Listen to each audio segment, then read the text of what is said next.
नमस्कार, रंगकलाकार या चॅनलमध्ये आपले स्वागत आहे। तारक मेहता का उल्टा चष्मा ही छोट्या पडद्यावरील अत्यंत लोकप्रिय मालिका आहे। गेल्या अनेक वर्षापासून ही मालिका प्रेक्षकांचं मनोरंजन करते आहे। गेल्या काही वर्षात या मालिकेतील काही कलाकार सुद्धा बदललेले आहेत, मात्र तरी सुद्धा तारक मेहता ची लोकप्रियता तसून भरही कमी झालेली नाही। आता या मालिकेच्या आगामी भागात प्रेक्षकांना मोठा ट्विस्ट पाहायला मिळणार आहे। मालिकेच्या इतिहासातील आतापर्यंतचा हा सर्वात मोठा ट्विस्ट आहे। हा ट्विस्ट पाहून प्रेक्षक सुद्धा थक्क होणार आहेत, कारण गोकुलधाम सोसायटीचे एकमेव सेक्रेटरी आत्माराम भिडे यांची मुलगी सोनू भिडे हिनं जेठालालचा मुलगा टप्पूशी लग्न केलंय। सोनू आणि टप्पूने त्यांच्या सोसायटीमधील मित्रमैत्रिणींच्या उपस्थितीत लग्न केलंय।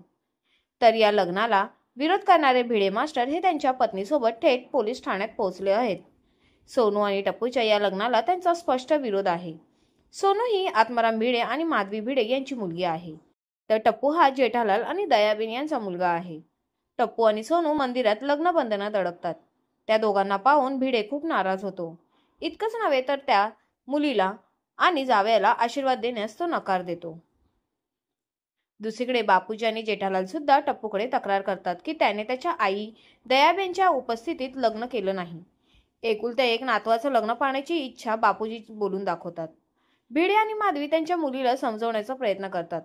तुला टप्पू आवडतो हे तू आम्हाला सांगायला हवं होतं, असं माधवी सोनूला सांगते। त्यावर सोनू त्यांना म्हणते की जर मी तुम्हाला हे सांगितलं असतं तर तुम्ही आमचं लग्न कधीच होऊ दिलं नसतं। सोनू आणि टप्पू एकमेकांसोबत लग्न करून खूप खुश आहेत। लग्नाचे विधी पार पडल्यानंतर दोघं एकत्र बरेच फोटोशूट क्लिक करतात। अखेर सर्वजण मिळून कुटुंबियांची मनधरणी करण्यात यशस्वी होतात।